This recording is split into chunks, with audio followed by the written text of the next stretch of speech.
पिछले क्लास में हम आपको ऑक्सीडेशन के बारे में बताए थे और आज के क्लास में हम रिडक्शन के बारे में बताएंगे। चैप्टर का हेडिंग वही होगा, ऑक्सीडेशन रिडक्शन। तो ऑक्सीडेशन के बारे में हो चुका था, रिडक्शन के बारे में जानना था। ऑक्सीडेशन के बारे में थोड़ा सा एक चर्चा कर देते हैं कि ऑक्सीडेशन में क्या हुआ था।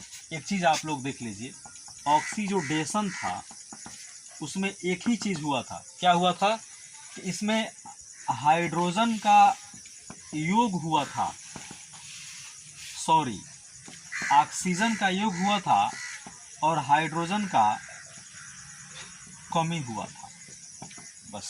तो आप डिफिनीशन के भी तौर पर लिख सकते हैं वैसे पदार्थ। ऑक्सीजन का डिफिनीशन उसमें हम नहीं लिखाए, बोले थे कि आप अपने से लिख लीजिएगा, लेकिन इसमें थोड़ा सा लिखा देते हैं कि वैसे पदार्थ, वैसा पदार्थ जिसमें, वैसा पदार्थ कहिए या वैसी अभिक्रिया बोलिए, वैसी अभिक्रिया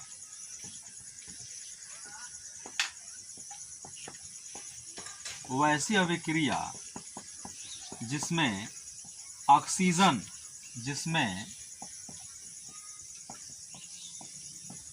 ऑक्सीजन को O2 से लिखते हैं, ऑक्सीजन का संयोग हुआ है, ऑक्सीजन का संयोग तथा हाइड्रोजन,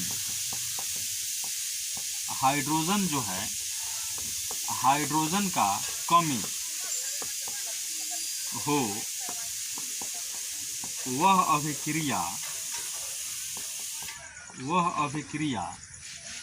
क्या होगी?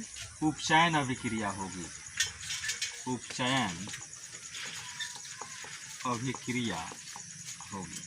चलिए फ्रेंड्स, तो यह ऑक्सीडेशन के बारे में आपको बताया था। जस्ट इसका विपरीत काम होगा। अब हमको रिडक्शन के लिए एक नया डिफिनेशन नहीं लिखना होगा।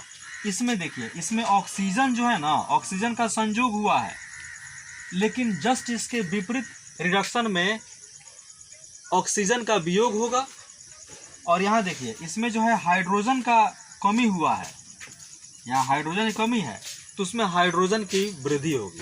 जस्ट लाइक हम अब रिडक्शन के बारे में पढ़ेंगे, यही रिडक्शन को कौन ऑप्शन बोलते हैं। अब आपको यहाँ पर हम बताएंगे, ध्यान दीजिए थोड़ा सा। रिडक्शन जो है, इसमें हम लिखेंगे कि इसमें जो H2 है अर्थात हाइड्रोजन, हाइड्रोजन की वृद्धि होगी, हाइड्रोजन की वृद्धि अर्थात संयोग होगी। और इसी में जब हम ऑक्सीजन को लेंगे, ऑक्सीजन, तो ऑक्सीजन की कमी होगी। क्लियर है? सेम कॉन्सेप्ट चलते रहेगा। अब इसमें हम बहुत सारा एग्जाम्पल हम लेके आपको बताते हैं कैसे हाइड्रोजन की वृद्धि हो रही है। जैसे हम लिख रहे हैं H2 + Cl2, यह एक रासायनिक समीकरण ले रहे हैं, H2 + Cl2 तो 2HCl। अब आप ही बताइए, इसमें हाइड्रोजन की वृद्धि हुई है कि नहीं? बोलिए, H2 जुटा हुआ है ना, तो यह हम बोलेंगे कि यह रिडक्शन है, अपचयन अभिक्रिया है। लेकिन एक चीज बताइए, इसमें हाइड्रोजन की वृद्धि हुई है, लेकिन किसके साथ? क्लोरीन के साथ। किसके साथ? क्लोरीन के साथ। तो यहाँ क्लोरीन का अपचयन हुआ है। किसका अपचयन हुआ है? क्लोरीन का अपचयन हुआ है। तो लिख देंगे Cl2 का अपचयन। जस्ट इसका पहले वाला क्लास जो आप पढ़िएगा तो आपको पता होता था कि जब O2 जुटा रहता था तो बोलते थे कि कार्बन के साथ O2 लगा था तो कार्बन का उपचयन हुआ था।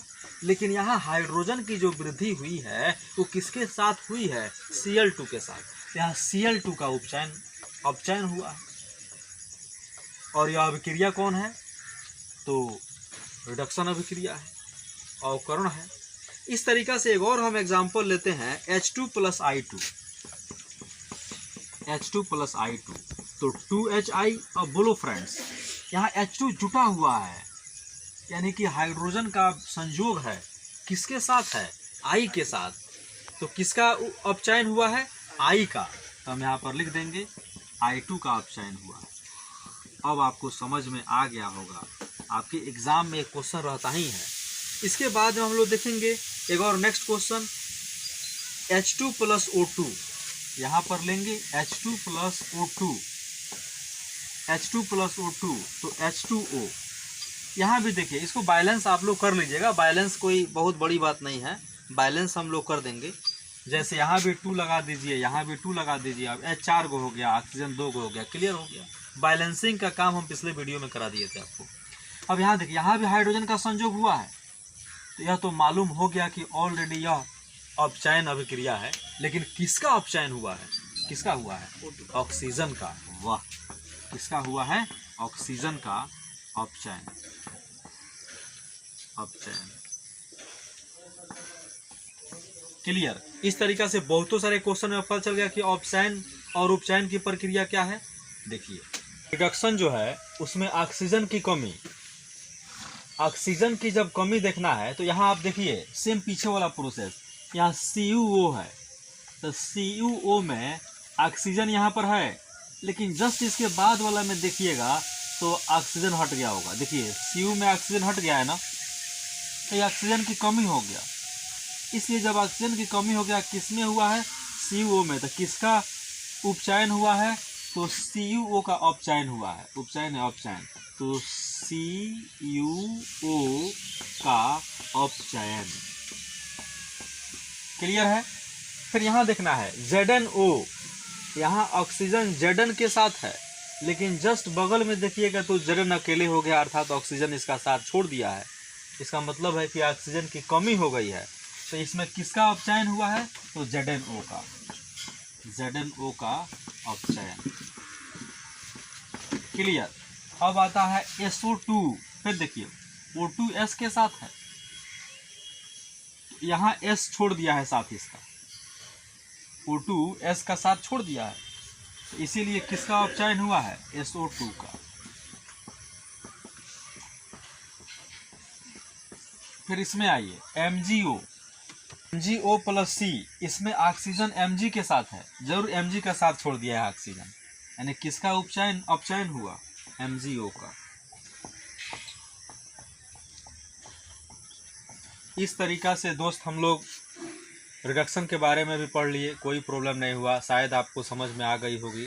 जो भी विद्यार्थी को अगर समझ में नहीं आ रहा है साइंस और मैथ, तो एक बार के पढ़ने से समझ में नहीं आएगा। आप लोग यूट्यूब चैनल पर इसको बार बार, कम से कम एक वीडियो को 2 से 3 बार पढ़ें और उसको ज़रूर कॉपी में एक फेयर बनाएं। डायरेक्ट पढ़ने से साइंस समझ में नहीं आएगी। यूट्यूब के माध्यम से जो भी छात्र छात्राएं साइंस की तैयारी कर रहे हैं, चाहे किसी भी टीचर का क्यों नहीं हो, तो एक बात को हमेशा ध्यान दें कि वह एक बार 2 बार पढ़ें और उसको अपने कॉपी में जस्ट लाइक जैसे ऑफलाइन में किसी टीचर का फेयर बनाया जाता है लिख के, वैसे ही आप लोग यूट्यूब के माध्यम से भी जो पढ़ रहे हैं उसका भी फेयर बनाइए और तब उसको एक बार पढ़िए, देखिए क्लियर समझ में आएगा फ्रेंड्स। तो आज हम यहीं पर समाप्त करते हैं। अगर हमारा पढ़ाई अच्छा लगे तो हमारे चैनल को सब्सक्राइब करें और आगे बढ़ाएं। Rupesh sir A to Z class में आपका स्वागत था और स्वागत रहेगा।